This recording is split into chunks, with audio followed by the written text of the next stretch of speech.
할렐루야. 할렐루야. 감사합니다. 오늘도 주님은 살아계십니다. 주님이 우리와 함께 하십니다. 주님을 붙들고 꼭 승리하시는 거룩한 백성들 되시기를 주님의 이름을 간절히 축복합니다. 아내가 침대 옆에 있는 남편에게 말했답니다. 아주 애교 섞인 목소리로 자기야, 나 이불 좀 덮어줘 라고 얘기했대요. 그래서 이 남편이 아내에게 이불을 덮어주고 옆에 누웠답니다. 그런데 또 아내가 또다시 부탁하더래요. 여보, 미안한데 핸드폰 좀 갖다 줘. 그래서 남편이 일어나가지고 핸드폰을 가져다가 아내의 손에 쥐어줬답니다. 그런데 누울째 핸드폰을 보던 아내가 또다시 말하더래요. 자기야, 머리가 가렵네. 좀 긁어줘. 이렇게 얘기했대요. 그냥 남편이 한숨을 그냥 끙 쉬고 나서 아내의 머리를 긁어줬답니다. 시시콜콜 아내가 남편에게 막 이것저것 지시하고 부탁을 하죠. 남편이 짜증나기 시작했습니다. 아내가 다시 남편을 불렀대요. 자기야, 내 얼굴에 붙어있는 머리카락 좀 떼어줘. 이렇게 얘기했대요. 잠깐 못한 남편이 소리쳤답니다. 네가 떼. 아내가 그 소리를 딱 듣더니 호명맹이 소리로 그랬더니 아직 안 돼. 그러세요. 그래서 남편을 황한 머리카락 난 다음에 머리카락을 떼면서 단호하게 말했답니다. 당신 말이야, 내일 밤부터 자기 전에 손에 매니큐어 바르면 죽을 줄 알아. 이렇게 얘기했더래요. 지금 아내가 매니큐어를 바르고 밤에 남편이 계속 기다리는 거죠. 그럼 남편과 아내가 서로 살다 보면 그 사랑이라는 것이 이렇게 편안하게 되어 있습니다. 아무리 예쁜 아내라 할지라도 또 아무리 멋진 남편이라 할지라도 변하지 않은 사람은 없죠. 그러나 하나님의 사랑은 변하지 않습니다. 어제나 오늘이나 동일하십니다.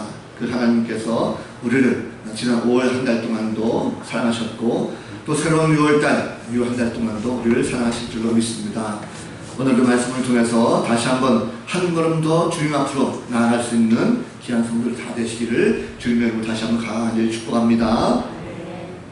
자, 6월 한 달 우리가 호흡 보호의 달이죠. 6월 한 달은 에스더서의 말씀을 가지고 전할까 합니다. 자, 에스더서는 그렇게 길지 않습니다. 구약에서 짧은 그런 성경이지만 그 이야기 구성이 참 재밌어요. 아주 스토리가 굉장히 재밌어서 영화로도 제작이 되어서 상영됐던 이런 경우가 있습니다. 전체를 다 이해하기 위해서 그 배경을 먼저 알 필요가 있습니다. 중동 지역에 주전 722년 아수르의 침공으로 말미암아 북이스라엘이 멸망을 하죠. 그리고 그 아수르를 멸망시킨 것이 바로 바벨론입니다. 바벨론이 신흥 강국으로 등장하면서 BC 586년에 남쪽 유다까지 완전히 멸망당하게 됩니다. 결코 멸망하지 않고 아주 부국강성할 줄 알았던 이 바벨론이 새로운 왕국에 또 멸망하게 되는데 그 왕국이 바로 바사라고 나옵니다. 바사는 페르시아라고 우리가 잘 알고 있어요. 자, 페르시아. 이 페르시아는 굉장히 강성한 나라죠. 하나님께서 페르시아의 초대왕 고레스를 통해서 바로 예루살렘 회복을 명령하셨고 이후에 이 이스라엘 백성들이 포로 생활을 마치고 고국으로 예루살렘으로 돌아가게 되는 사람들이 많이 있었습니다. 그러나 반면에 그때까지 페르시아 지역에 정착하고 있었던 유대인들도 많았던 거죠. 그래서 에스더서의 배경은 이스라엘 땅이 아니고 바로 페르시아의 왕 아수에로 왕이 다스렸던 바로 페르시아의 수산궁이라고 하는 그 지역에서 일어난 하나의 이야기다 할 수 있겠습니다. 아시는 분 아시겠지만 이를 돕기 위해서 에스더 1장부터 내용을 가지고 당시 상황을 좀 더 자세히 설명하자면 아수에로 왕은 127지방에 되는 광대한 영토를 다스리는 왕이었습니다. 127지방이니까 그냥 우리나라 정도 생각해가지고 뭐 경기도, 충청도, 전라도, 강원도 이런 정도로 생각하시고 있는데 그렇지 않습니다. 지도를 한번 볼까요? 우리 127지방이 어느 정도 되는지. 네. 지금 보시면 대부분 다 이해가 되시겠죠? 이집트가 있고 그리고 시나이 반도 위에 이스라엘 있고 유럽부터 해서 지금 현재 유럽 지역까지 다 포함된 지역입니다. 굉장히 광대한 지역이죠. 저런 큰 대제국을 페르시아가 다스리고 있었다는 것을 볼 수가 있습니다. 자, 이런 큰 나라의 대제국의 왕 바로 아하수에로 왕입니다. 그런데 이 아하수에로 왕이 이제 왕권이 안정되면서 그 성 안에 있는 많은 귀족들과 백성들을 불러다가 잔치를 벌이죠. 잔치를 벌이다가 흥이 나게 되니까 이제 왕후 와스디를 부르게 됩니다. 옷을 잘 차려입고 좀 와서 당신의 미모를 좀 이 자리에 있는 모든 귀족들과 대신들에게 좀 뽐내보자 라고 하는데, 그만 이 왕후 와스디가 그것을 거절하게 됩니다. 거절하게 되면서 결국은 이 왕후 와스디가 폐위를 당하게 되죠. 왕후에서 자리에서 쫓겨나게 되고 새롭게 새로운 왕후를 간택하게 됩니다. 그럴 때 유대의 백성 가운데 에스더라고 하는 아주 아름다운 처녀가 왕후로 간택이 돼서 이제 왕후로 들어가게 됐습니다. 자, 새로운 왕후가 되어서 에스더가 들어갔습니다. 이것은 하나님의 전적인 은혜다라고 할 수 있습니다. 왜냐면 포로로 잡혀온 그 식민지 거기서 왕후가 됐다라고 하는 것, 대제국의 왕후가 됐다는 것은 이건 어마어마한 일이죠. 하나님만이 하실 수가 있는 일입니다. 자, 그런데 이런 가운데 유대 민족이 갑작스럽게 몰살될 위기에 처하게 됩니다. 그 이유가 바로 그 에스더의 사촌오빠 모르드게라고 하는 그 사람이 있는데, 이 모르드게의 숙적, 바로 아각 사람 하만이라고 하는 사람의 갈등에서 비롯됩니다. 이 하만이라는 사람은 구약에 보면 아말렉 족속의 후손입니다. 그렇기 때문에 별로 유대인들을 하기가 쉽지 않았죠. 그런데 이 하만이라는 사람이 이 아하스웨로 왕의 전체 왕 가운데 제2인자의 권력자로 등극하게 됩니다. 모든 것을 다 관할하게 되는 아주 초부의 권력을 가지고 있죠. 지나가는 사람들이 모두 다 이 하만에게 절을 합니다. 그런데 유독 유다 사람 모르드게만이 하만에게 절을 하지 않았어요. 자, 거기서 부글부글 화가 오릅니다. 그리고 이 하만은 어떻게 해서든지 이 유대 민족들을 다 죽여야 되겠다라고 생각하고 그가 계략을 꾸미게 되죠. 제비를 뽑아서 유대 민족들을 죽일 날짜를 정하고 왕에게 찾아가서 왕에게 여러 가지 감언이 있었습니다. 특별히 이제 한 민족이 있는데 이 민족은 독특하게 자기들만의 믿음이 있어가지고 망명을 잘 지키지 않으니까 이러한 민족들은 결코 살려주는 것이 좋지 않겠다 라고 해서 왕이시여 조서를 내리셔가지고 이 조서에 불순종한 사람들은 모두 다 그 민족을 죽이게 해달라고 하는 그 명령을 하달받아서 여기에 필요한 비용은 제가 다 되겠습니다. 왕은 걱정하지 마십시오 라고 하는 그러한 감언이술을 말미암아 조서에 도장을 찍고 이것을 각처에 다 보내게 됩니다. 자, 제비를 뽑고 정해진 날 하루 동안만큼은 이제 유대인들을 다 학살하고 그들의 모든 재산을 다 탈취해도 좋다라고 막내 조서를 이제 다 반포했어요. 이제 유대 민족은 아직 몰살될 위기에 처해 있습니다. 자, 그러자 모르드게가 당시 왕후였던 에스더에게 너는 어떻게 해서든지 왕에게 좀 나가가지고 왕을 좀 설득해서 이 위기를 좀 막아보자 라고 하는 것이 바로 오늘 본문 이전까지의 내용입니다. 자, 오늘 본문 보면 모르드게로부터 이런 전가를 받았던 에스더가 자신의 현재 상황을 보니까 이건 전혀 그렇게 할 수가 없는 거죠. 그래서 모르드게에 다시 전하면서 지금 나에게 이렇게 어려움이 있습니다 라고 호소하고 그것을 마다하지만 그러나 결국 자기가 죽음을 각오하고 앞으로 나가겠다라고 그렇게 결심을 하는 그 내용이 바로 오늘 본문입니다. 자, 당시의 고대 사회의 내용을 보면 이 왕후 에스더가 왕 앞에 나간다는 것은 참으로 무모한 짓입니다. 왜냐면 고대 왕들은요 왕의 위엄을 높이고 신변 안전을 아주 철저하게 했습니다. 그래서 페르시아는 다민족 국가입니다. 자기들 민족 국가가 아니라 이방 민족을 포로 잡아와서 같이 여의고 있는 다민족 국가이기 때문에 항상 보면 권력 다툼이 있었고 왕이 암살 위험에 처하는 항상 그런 불안함이 있었습니다. 그래서 아무도 왕은 잘 만나지 않습니다. 심지어 왕을 할지라도 아무 예고 없이 불쑥 나타나게 되면 그 자리에서 죽일 수가 있습니다. 자, 제국의 왕인데 호위무사들이 얼마나 아주 철두철미하게 경비를 서고 있겠습니까? 그래서 에스더가 왕을 할지라도요 감히 나갈 수가 없는 거죠. 더군다나 오늘 말씀 보면 이 에스더가 왕을 할지라도 왕의 처소에 들어간 지 이미 한 달이 넘었습니다. 다시 말하면 왕의 관심 밖에 있었다는 거죠. 왕은 찾지 않았습니다. 그러니까 에스더도 마찬가지로 정말 나가고 싶죠. 왕 앞에 나가고 싶고 그리고 자신을 찾아주지 않은 왕이지만 뭔가 사랑을 받고 싶어하는 여인의 마음이 있었습니다. 그런데 지금 상황은 내가 왕 앞에 나가면 죽음을 자초한 꼴이 된다는 거죠. 한 가지 방법이 있었습니다. 그것은 왕 앞에 나갈 때 왕이 자신이 가지고 있는 금으로 만든 규, 봉이죠. 이 봉을 가지고 내밀면 그 사람은 살릴 수가 있었습니다. 그런데 인간의 마음이라는 것이 그렇지 않잖아요. 어떻게 변할지도 모르는 것이고 누가 그것을 또 보장할 수가 있겠습니까? 절대 보장하지 못하죠. 모르드게가 사촌 동생이 왕이라고 해서 그것을 목숨을 담보로 해서 무모한 짓을 한 거 아닌가 하는 그런 생각이 듭니다. 에스더서는요, 가만히 읽어보면 하나님이라고 단어가 없어요. 그래서 하나님이 안 계신 것처럼 보이는 수가 있습니다. 자, 만약에 하나님이 정말 계시고 하나님이 역사하시고 하나님께서 이것을 주관하신다고 하면 이런 상황 속에서 유대민족을 구할 수 있는 뭔가 확실한 방법을 가지고 뭔가 말씀을 통해서라도 유대인을 좀 더 손쉽게 구할 수 있는 이런 방법이 있어야 되지 않겠습니까?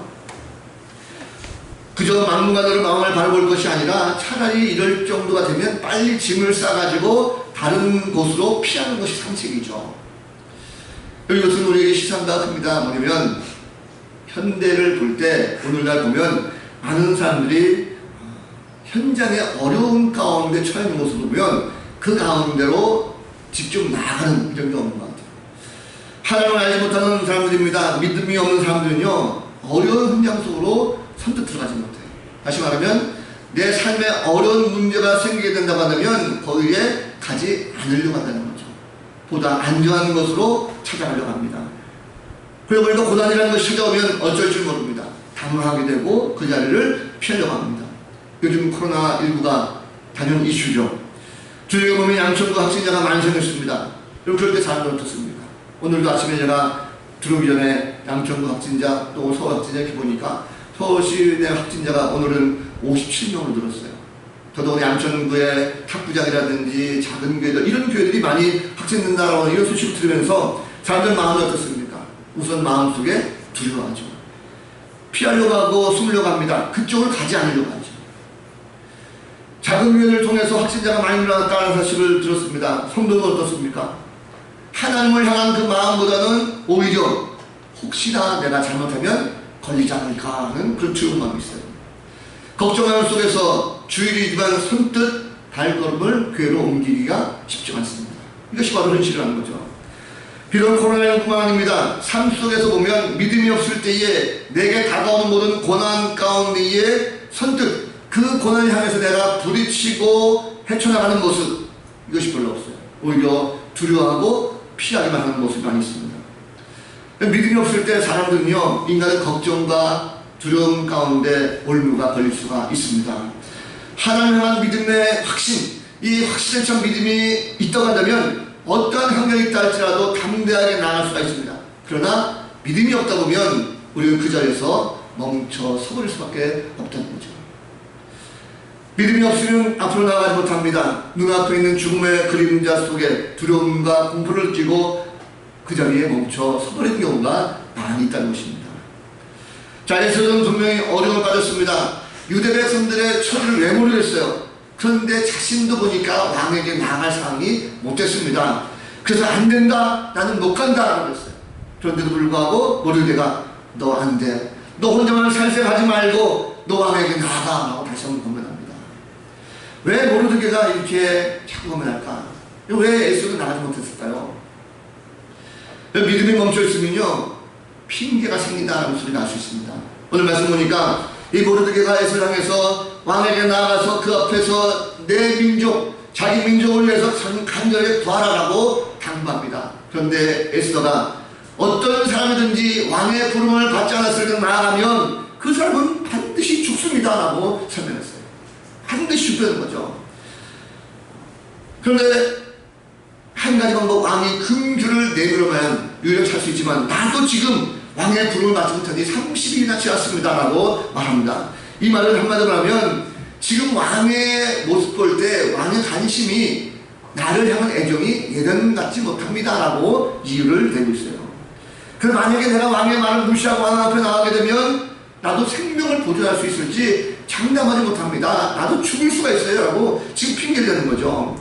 아니 어쩌면 이것이 만국에 거절하면서 어쩌면 이 에스더의 상황 속에서 뭔가 정말 불쌍한 그 모습이 비춰질 수가 있습니다. 그런데 자세히 보면요, 에스더가 모르게 이 부탁을 거절하는 것은 납득할 만한 이유가 되긴 되지만, 그러나 당시 상황에서 다시 한번 돌아보면 만약에 지금 상황 속에 에스더가 이 문제를 해결하지 못하면, 에스더가 왕 앞에 나아가지 못한다고 한다면 그 누구가 이 왕에게 나갈 수 있습니까? 다시 한번 생각해보세요. 지금 왕에게 가장 가까이 갈 수 있는 사람은 오직 한 사람, 에스더밖에 없습니다. 그런데 그 에스더조차 내가 왕 앞에 나가면 죽습니다. 나는 그에게 부름받은 지 30일 지났습니다. 나는 못합니다. 라고 한다고 한다면 결국 이 백성들 가운데 아무도 왕에게 나갈 수 있는 사람이 없다는 거죠. 그런데 여러분, 에스더가 모르게 당부를 거절한 것, 민족의 존폐 그 모습보다도 내 안위를 먼저 생각한 이기적인 태도로 볼 수도 있습니다. 아니 그렇다 할지라도 자기 처지를 가지고 하나의 핑계로 삼아서 내가 굳이 그러한 일까지 내가 되겠습니까? 이 민족이 지금 어렵고 힘든 것은 내가 알고 있겠지만 내 목숨이 위태로운데 내가 정말 가서 내 목숨을 담보를 해가지고 그렇게 나갈 수가 있겠습니까? 난 할 수가 없어요 라고 하는 자신만의 안위의 모습이 있다는 걸 볼 수가 있습니다. 이것은 굉장히 중요합니다. 우리가 한 가지 중요한 걸 알려주고 있어요. 왜냐면 우리가 신앙생활하면서 때로는 봉사하기 싫고 복종하기 싫고 일하기 싫을 때가 반드시 있습니다. 그런데 그때가 되면 꼭 그것을 거부할 만한 핑계거리가 생긴다는 거죠. 성경에 보면 그런 내용이 있습니다.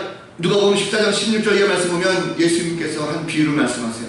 잔치를 크게 벌리고 그리고 주변에 많은 사람들을 초청하게 됩니다. 그런데 잔치를 베풀고 초청한 사람들 가운데 오는 사람들이 하나도 없었어요.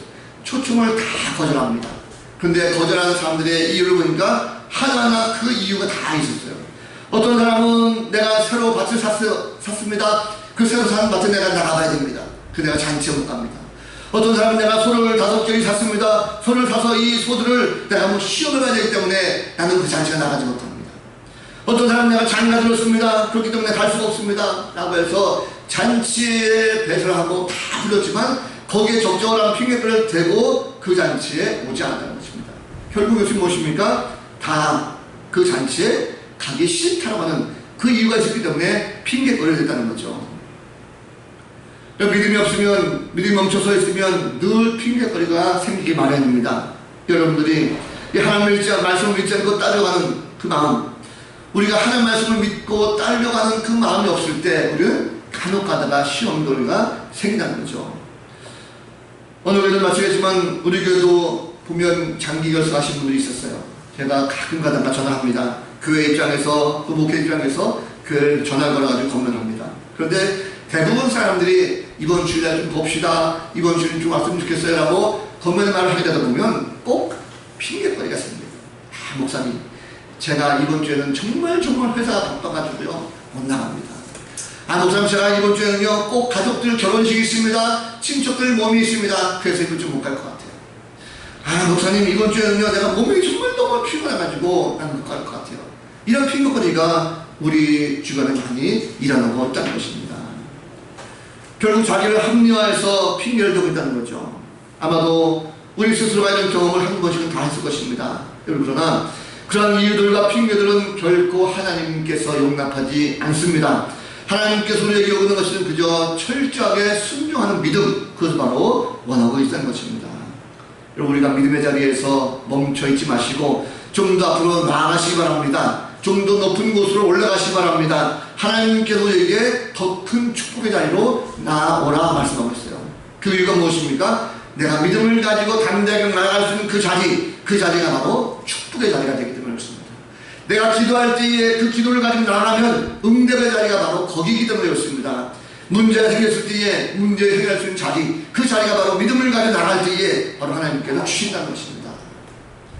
내 믿음을 돌아보면서 핑계대지 말고 더욱더 은혜 받는 자리로 나가는 그 성도가 되어지기를 간절히 바랍니다. 또 믿음으로 자신에게 만들어주신 자리의 목적을 돌아보게 하십니다. 오늘 말씀 보니까 모르드게는요, 에스더에게 왕 앞으로 나아가서 자기 민족을 위해서 간절히 구하라고 당부를 했죠. 그러나 그가 거절했을 때에 다시 말합니다. 내가 왕의 자리를 얻은 것이 이때를 위함이 아닌지 누가 알겠느냐라고 말합니다. 자, 모르게 말은 단지 그가 짐작하는 상황에서 말한 것이 아니었어요. 그는 에스더가 지금 왕후에 올라갔다고 하는 이 자리는요, 바로 하나님께서 유대민족을 구원하기 위한 바로 하나님의 섭리 가운데 비롯됐다라는 확신이 거기에 있었다는 것입니다.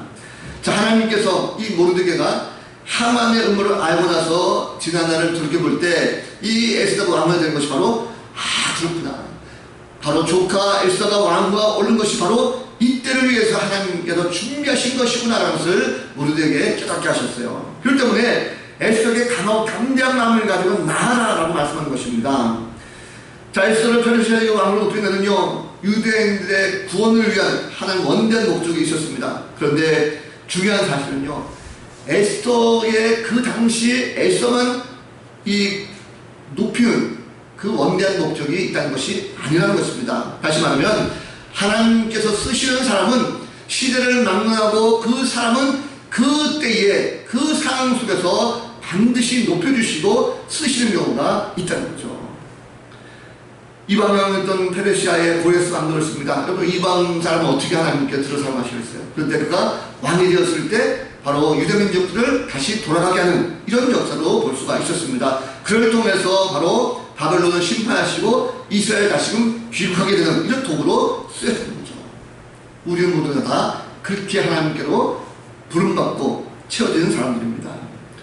그래서 재미있는 얘기가 있어요. 다윗이 하루는 양지 바른 쪽에 앉아 있었는데 거미가 거미줄을 막 치더랍니다. 그런데 조금 있다가 장수 말벌 한 마리가 쭉 날아오니 그 거미줄에 딱 걸렸대요. 그런데 거미가 장수 말벌을 줄거좀 가가지고 거미줄에 걸렸으니까 꼼짝 못하잖아요. 그 거미를 잡아먹었답니다. 그래서 다윗이 그것을 보고서는 야, 저런 미물을 왜 창조하셨을까? 왜 저렇게 착하게끔 창조하셨을까라고 생각했답니다. 세월을 흘렸어요. 다윗이 사울 왕에게 쫓기게 되었습니다. 그러다가 어느 날 그 쫓겨가면서 동굴 속에 들어가게 됐죠. 그런데 그 동굴 입구를 거미가 갑자기 거미줄을 막 쳤답니다. 사울의 군사들이 와가지고 그 동굴로 들어가려다가 거미줄이 튀어있는 것을 보고 다윗이 이곳에 들어갔다면 거미줄이 없었을 텐데 거미줄이 튀어있는 거 보니까 다윗이 없다라고 해서 그 부하들이 돌아가게 됐고, 다윗이 하나님께서 이런 거미같이 민물들을 왜 창조하셨는가 그 목적을 알게 됐다는 거죠. 또 한 번은 이런 있다고 합니다. 이 다윗이 사울이 잠든 틈에 가서 내가 왔다 가는 흔적을 보이고 싶었대요. 그래서 몰래 갔답니다. 그랬더니 사울 왕이 자기의 경원들하고 잠을 자고 있었어요. 다윗이 몰래 가서 그 옷깃을 잘려가는 순간에 그 부하 한 명이 잠꼬대 하면서 발을 가지고 턱 하니 다윗이 기어가는 그 머리로 발을 얹어 놓다고 합니다. 다윗이 꼼짝없이 이제 들키게 됐대요. 그런데 그 사이에 장수 말벌 한 마리가 뿅 날아오더니 그 부하의 다리에 앉았다는 거예요. 그래서 그 부하가 그것을 잠깐 치면서 탁 치면서 다리를 옮기게 되니까 다윗이 거기서 빠져날 수가 있다는 것입니다. 그래서 다윗이 한낱 미문이었던 이 거미와 장수 말벌 같은 경우도 하나님께서 창조하신 목적이 있구나 하면서 나를 창조하신 하나님의 목적이 뭘까라는 것을 생각하게 됐다고 하는 그런 얘기 있습니다. 여러분, 우리가 이런 미물들과 다윗 같은 인물도 함께 창조하신 목적이 있는데 우리는 다른 이유가 있겠습니까? 하나님께서도 우리를 창조하신 목적이 반드시 있을 줄로 믿습니다. 지금까지 살아온 모든 인생을 보면 하나님께서 우리의 인생을 다 주관하셨어요. 지금까지 오게 하셨습니다. 인생의 모든 우여곡절을 다 겪으면서 지금의 위치까지 이르게 하셨어요. 우리의 삶의 수준이 올라갔습니다. 우리의 지위가 높아졌어요. 자, 그런데 하나님께서 성도들을 높이신다고 한다면 분명히 거기에 하나님의 목적이 있다는 거죠. 하나님께서 그를 통해서 이루실 목적이 있기 때문에 그를 높이는 것입니다. 그냥 아무렇게나 높인다는 것이 아니라는 거죠. 돌아보면 하나님의 계획이 무엇인지 우리가 깨달아 알고 그 목적에 맞게끔 힘쓰는 성도가 되야 될 것입니다. 어떤 사람은 정치적으로 올라갔습니다. 그러면 그 사람은 하나님께서 정치적으로 쓰시기 위한 바로 목적이 있다는 것입니다. 어떤 사람은 경제적으로 더욱더 부유하겠습니다. 그러면 경제적으로 부유한 만큼 하나님께서 그를 사용하시길 원한다는 것입니다. 지식적으로 내가 많은 것을 배웠습니다. 그러다 보면 하나님께서 그의 지식을 통해서 뭔가 더욱더 쓰임받기를 원하는 그 목적이 여기에 담겨 있다는 거죠. 그렇기 때문에 여러분, 내 삶의 자리가 뭔가 변화되어지고 뭔가 높아졌다고 한다면 그 박혀진 목적이 뭔가, 하나님께서 나에게 왜 이런 위치까지 올라가게 하셨는지를 다시 한번 돌아보면서 그 목적에 맞게끔 잘 맞춰서 하나님의 목적에 맞게끔 쓴다면 그것이 바로 하나님께 영광이 되는 것이고 우리에게 더욱더 하나님께 큰 축복을 받는 귀한 자리인 줄로 믿습니다. 내게 주어진 모든 자리가 어떤 자리인지 다시 한번 돌아보시고 그 자리를 박차고 나갈 수 있는 성도가 될 줄로 믿습니다. 자, 마지막 이 모르드게의 당부에 에스더는 이제 한 가지 부탁하죠. 수산성의 모든 유대인들을 다 모은 뒤 자신을 위해 3일간 금식하며 기도해달라. 물도 마시지 말고 기도해달라고 합니다. 그리고 자신도 3일 동안 금식한 후에 이 모든 규례를 어기고 왕에게로 나아가서 내가 죽으면 죽을 것이라고 하는 담대한 마음을 가지고 나아갔다 하는 민족 구원의 확실한 그의 결연한 의지를 찾아볼 수가 있습니다. 자, 처음에 모르드게가 얘기했을 때에 안 됩니다, 힘듭니다, 두렵습니다 라고 피했던 그 에스더지만 지금은 담대하게 바뀌어버렸어요. 어떻게 되겠습니까? 에스더가 모르드게의 결대한 촉구를 해서 변했습니다. 이제는 죽으면 죽으리라 말하고 있어요. 이것은 단순한 변화일까요? 그렇지 않습니다. 여기 어떤 의미 적용합니까? 바로 신앙적 결단은요, 그가 기도로 준비할 때 주어졌다는 것입니다. 우리가 살아가는 이 세상은요, 항상 보면 악한 세력들이 득세하는 것입니다. 우리 주변은 지금도 악의 세력들이 계속적으로 누리고 있어요. 코로나19 때문에 작은 교회들 말미암아 확산되어 있다는 이 사실 때문에 인터넷에 보면 모든 교회들이 다 욕을 먹고 있습니다. 악의 세력들이죠. 여러분, 그러나 우리가 두려워하고 위축되면 위축될수록 그 세력들은 더욱더 득세하게 됩니다. 우리는 그럴 때 어떻게 됩니까? 우리는 그들을 이길 수 있는 유일한 방법 무엇일까요? 기도밖에 없습니다. 단순히 기도하는 것이 아니죠. 오늘 에스더같이 내가 죽으면 죽을 것이라고 하는 죽을 각오라는 기도가 바로 이길 수가 있다는 것입니다. 그래서 우리는 우리의 신앙의 원수들과 담대히 맞서야 됩니다. 물러설 것이 아니라 영적 전쟁에서 반드시 우리가 이겨야 될 것입니다. 우리 하나님과 그의 나라를 위해서 분명히 일해야 됩니다. 주님 말씀하셨습니다. 마태복음 16장 25절 말씀 보면 누구든지 제 목숨을 구원하고자 하면 잃을 것이요 누구든지 나를 위하여 제 목숨을 잃으면 찾으리라 라고 말씀하고 있어요. 결국 이 말씀 우리가 주님을 위해서 우리를 희생하게 될 때에 영원한 생명을 얻을 것이다 라고 말씀하는 것입니다. 그러나 여러분, 우리가 주를 위해서 희생하고자 할 때에 그 악한 자들은요 생명을 해하려고 우리를 찾아오십니다. 그럴 때 주님은 결코 보고 계시만 않는다는 것입니다. 우리의 생명을 하나님께서 지켜주시고 보호하신다는 거죠. 그렇기 때문에 여러분, 우리가 에스더처럼 정말 마음을 다해서 뜻을 모아서 죽음은 죽으리라 각오하고 함께 믿음으로 앞으로 나가는 이런 신앙생활, 이런 믿음을 가질 때에 반드시 우리는 이런 위기를 반드시 이기게 될 줄로 믿습니다. 오늘 말씀 보면 하나님께서는 택한 자들이 더욱더 성장하길 원하십니다. 믿음의 자리에서 가만히 서 있는 것이 아니라 점점 더 앞으로 나아가기를 원하십니다. 그래서 믿음의 생활이 멈추는 것, 이것은 결코 하나님께서 원하신 것이 아닙니다. 하나님은 전능하신 분이십니다. 실수가 없으세요. 반드시 목적에 맞게끔 준비하시고 만들어 가십니다. 우리를 택하시고 부르셨어요. 그러면 그 부르신 목적에 맞게끔 우리는 담대하게 앞으로 나가는 그 성도가 되어야 될 것입니다. 여기 예수님께서 이 땅에 오셨습니까? 인류를 구원하시기 위해서 이 땅에 오셨어요. 인류 구원 계획은 이미 태초부터 있었습니다. 주님께서 오셔서 우리 모든 죄를 다 담당하시고 구원을 이루셨습니다. 주님은 누구보다도 우리의 마음을 잘 알고 계세요. 더 성장하지 못하고 주춤하는 믿음 상태, 나의 믿음 상태를 지금 누구보다도 주님은 잘 알고 계시다는 것입니다. 예수님께서는 그도 우리에게 담담을 주세요. 우리가 힘을 가질 수 없습니다. 주님을 믿고 주님을 의지할 때, 나는 할 수 없지만 주님을 믿고 나갈 때 주님께서 우리에게 따뜻한 위로의 말씀으로 함께 하십니다. 우리가 답답할 때에 기도해 주시고 나면 다시금 일어설 수 있도록 나를 도와주십니다. 도저히 난 할 수 없습니다. 난 나아갈 수 없습니다. 그런데 성령 하나님께서 함께 하심을 말미암아 더욱더 앞으로 나아갈 수 있도록 만들어 주신다는 것입니다. 요즘 세상 참으로 힘듭니다. 코로나19가 금방 끝날 것 같은데 그렇지 않고 또다시 확산되는 이런 세상이 되었어요. 이런 세상 속에서 섣부르게 앞으로 나가는 것 쉽지 않습니다. 정치적으로, 경제적으로 점점 더 어렵다고 그러죠. 교육적으로도 문화적으로 쉽게 풀리지 않습니다. 그러다 보니까 이제는 어떻게 살까 근심하고 걱정하는 경우가 많이 있습니다. 저는 이런 것들도 물론 심각하죠. 그러나 더욱더 심각한 것은 우리의 영적 상태입니다. 우리의 믿음이라는 것이 멈춰서 있으면 결코 안 된다는 거죠. 앞으로 우리는 나가야 될 것입니다. 담대하게 나가야 되는 것입니다.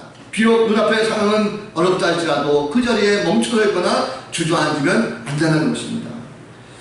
믿음을 가진 사람들은요, 얼마든지 하나님께서 나아가십니다. 하나님께서 도와주시는 거예요. 내가 하는 것이 아니라 하나님을 맡겨나갈 때에 도와주실 것입니다. 우리가 스스로 나아가지 못한 이유가 무엇입니까? 내 마음속에 세상적인 근심과 걱정 속에 내려있기 때문에 나아가지 못하는 거죠. 믿음이 없으면 그 자리에 머물 수밖에 없습니다. 믿음을 확실하게 가지고 가는 자들 절대로 멈출 수가 없습니다. 예수님께서는 우리가 믿음을 가지고 나올 때 우리를 더욱더 높여주시고 일꾼으로 사용하신다는 것을 볼 수가 있습니다. 예수를 그리스도 확실하게 믿는 자들은요, 세상 속에 나가서 확실하게 나가서 세상을 변화시키는 능력이 그런데 주어지는 것입니다. 예수는 왕의 자리가 하나님께서 주신 자리라는 것을 알고 감사하면서 자신에게 준 사명에 대해서 최선을 다합니다. 이제는 죽으면 죽으리라 마음속에 담대함이 생겼어요. 더 이상 걱정이 생기지 않습니다. 어떻게 해서든 내가 그 자리에 나가겠다고 하는 담대함이 그 가운데 생겼습니다. 기도하면서 내게 맡기는 사명이 뭔가 하는 것을 에스더가 다시 한번 깨닫게 됐습니다. 하나님이 함께 하시면 반드시 구원하신다라고 하는 믿음의 확신이 그 가운데에 생겼다는 거죠. 말씀을 정리합니다. 여러분, 지난 몇 달 동안 계속적으로 주일 중에 주일날 코로나19 얘기합니다. 마음이 점점 무거워졌습니다. 특별히 작은 교회에 확진자들이 많이 생기고 양천구에 확산 기미가 많이 보인다는 것 때문에 걱정이 많을 줄 압니다. 그러나 눈에 보이는 이런 현상 때문에 우리가 믿음 생활을 게으르거나 믿음의 줄을 놓고 그 자리에 주저앉으면 결코 안 된다는 것입니다. 믿음은 앞으로 나가는 것입니다. 멈춰있지 마십시오. 우리가 함께 앞으로 나가는 성도가 되어야 될 줄로 믿습니다. 그러기 위해서 방법은 무엇입니까? 기도밖에 없습니다. 기도는 담대하게 줍니다. 우리가 힘들고 어렵고 두렵고 걱정이 될 때 이길 수 있는 방법, 기도밖에 없습니다. 한 주간 동안 우리가 멈춰서 있지 마십시오. 우리의 신앙은 어떠한 재앙이라든지 어떠한 질병이나 어떤 위험이 있다 할지라도 결코 멈춰있을 것이 아니라 그럴 때일수록 더욱더 담대하게 믿음을 가지고 나간다면 반드시 하나님께서 이 모든 것 다 이길 수 있도록 우리에게 담담을 주시고 또 다른 해법을 통해서 이 모든 것을 다 지금 이길 수 있는 능력을 저희 가운데 주실 줄로 믿습니다. 바라기 한 주간 동안도 결코 우리의 신앙생활 멈추지 마시고 담대하게 더욱더 앞으로 나아갈 수 있는 복된 성도들 다 되시기를 우리 구주 예수 그리스도 이름으로 간절히 축원을 드립니다. 기도하겠습니다.